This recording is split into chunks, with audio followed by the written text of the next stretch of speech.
Stan has something that's characteristic of the people that sound like they've done something to tap zero-point energy.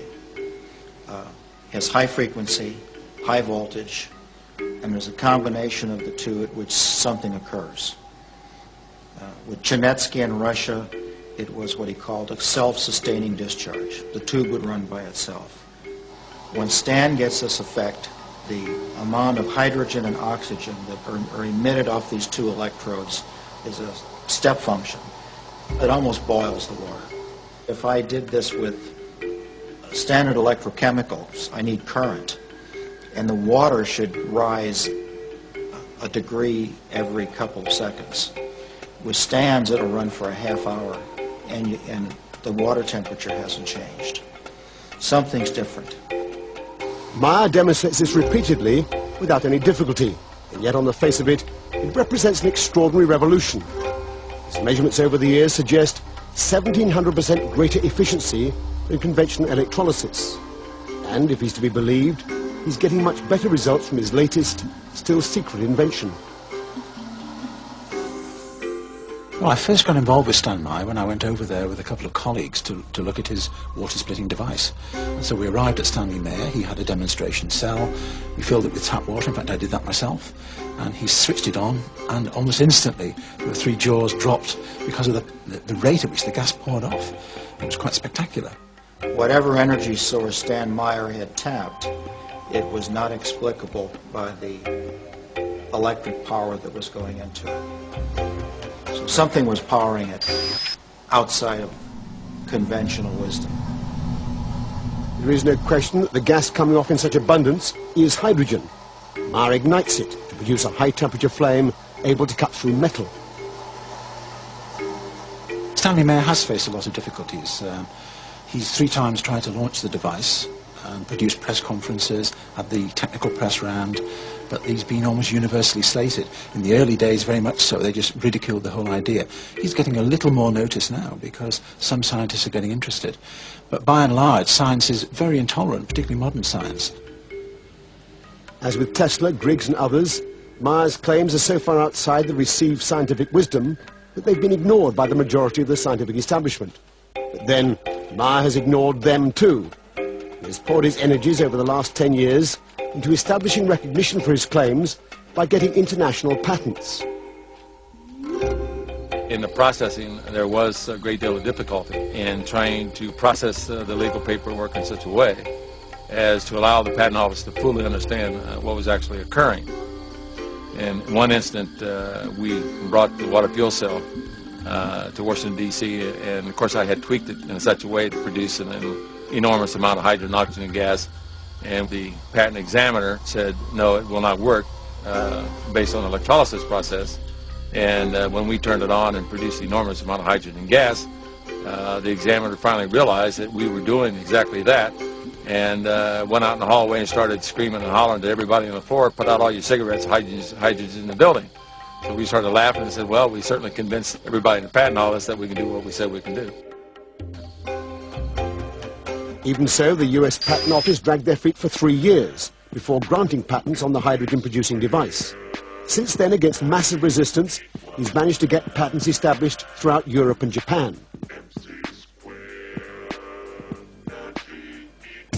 The hydrogen machine was only the first step towards Meyer's ultimate dream.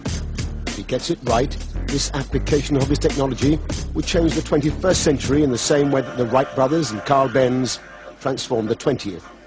He is currently modifying a beach buggy to run on nothing but water. It doesn't have a petrol tank or even a hydrogen container. It has just a tank of water. He's invented a device called a water splitter to replace the spark plug. As the water is injected into the engine, Meyer claims it's fractured into hydrogen and oxygen, then burned as fuel. Meyer is working on a kit to modify any engine. He hopes to demonstrate it on this car within 12 months. And of course, the blessing to the use of the water as a fuel source, that on combustion, the byproduct is water mist. So we're even solving the environmental pollution problem at the same time that we're using water to maintain the industrial basis of the world. But though the scientific establishment may have ignored the likes of Meyer, powerful military-industrial complex certainly hasn't. Over the past 10 years, Myers says he's been quietly approached by many influential organizations who would never admit publicly to their involvement with him. It is involved in deep space exploration, and it's also being developed quite highly in the military. Basically what occurred with water fuel cell was in the fact that once they understood was actually occurring, then under the U.S. national security mandate, I have no decision or power of whether or not the military or NASA or the federal government will utilize the technology. They can utilize it in any way they so desire.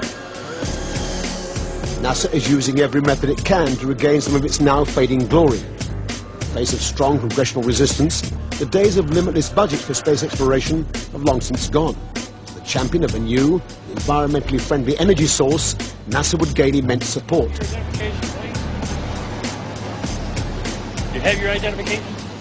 As a former top scientist of the NASA Spaceplane project, Professor Paul Ziss has an inside track on the workings of the agency. NASA has large centers. The center that's in charge of propulsion is NASA Lewis in Cleveland, Ohio. Can you imagine, instead of having a million-pound rocket has 900,000 pounds of fuel on board and oxidizer? Can you imagine what it would be like if you could put a device on there that would split water and run it into your engines? No explosive compounds. Public confirmation of a contract from NASA would provide a resounding boost for Mars technology.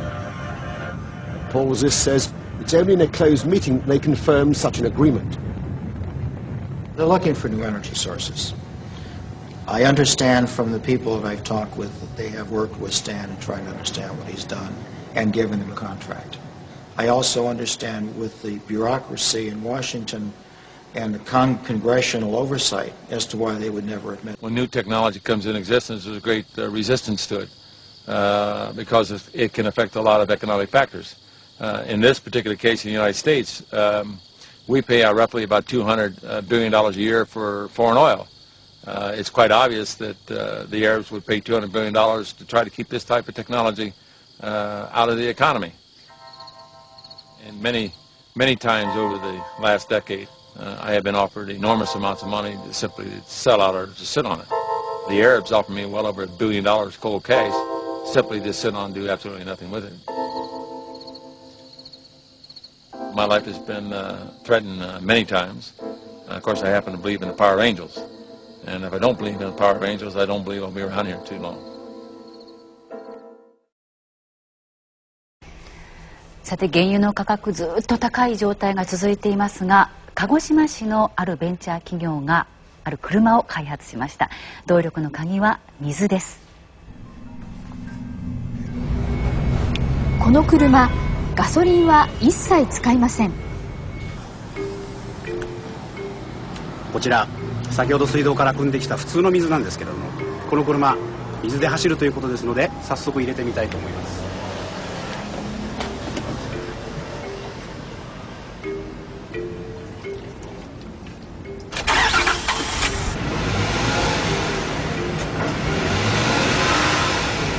ご覧の通り、エンジンは何事もなく快調に回っています。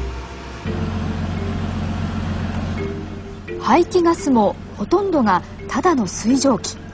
地球温暖化の原因となる二酸化炭素は全く含まれていません。水です。エンジンは市販の車を改造しました。まず送り込まれるのは水素です。点火して水素が燃えた直後、水を霧状に噴射します。水素が燃える熱で水は気化して水蒸気になり、爆発的に膨らみます。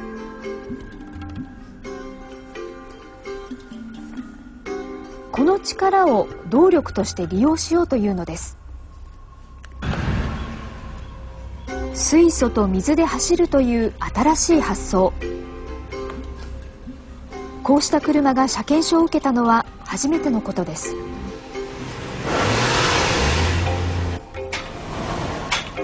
早速、一般の道路での試験走行が行われました。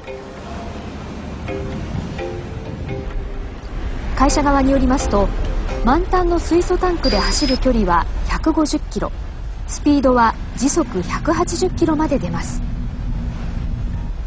試験は2年間。国土交通省はこの間に得られたデータをもとに一般向けに量産化できるか検討することにしています。